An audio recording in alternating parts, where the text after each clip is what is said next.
Hey guys, today I will be teaching you some tips and tricks in Murder Mystery 2. First, we will be learning some tips and tricks as innocent. As innocent, I will recommend you to stay away from other players, especially when you don't know who's the murderer. Collect coins or candies and try to juke the murderer. I will also recommend you to be close with the sheriff, because if the sheriff dies, you have the time to shine, but you can also possibly die with the sheriff, or the sheriff might shoot you if you follow them. So I recommend you to follow the sheriff if they already know who's the murderer, cause if you follow them and they don't know who is the murderer, they can shoot you. Stay away from murderer and stay close from the sheriff. Moving on with some tips and tricks. As sheriff.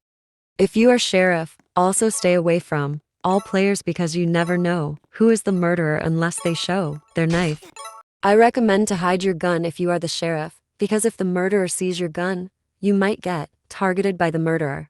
Don't go on small places or tight places because that's where you might get killed. Also try your best to juke the murderer if you're in a small place or you missed your shot. That's all the tips and tricks I can tell you as a sheriff. Moving on with some tips and tricks as a murderer. Don't expose your knife if you don't see anyone. Show your knife when you see someone or you're about to kill someone.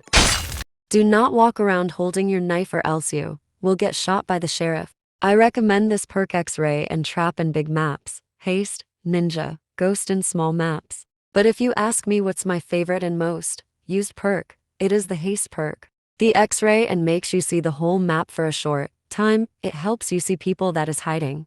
The trap perk makes other players be trapped. It's more better than camping. The haste perk makes you fast once you hold the knife. The ninja perk is when you kill someone but it doesn't make any sounds. This is one of my favorite perk because it makes it easier to kill the sheriff. The ghost perk has the ability to make you invisible for a short time.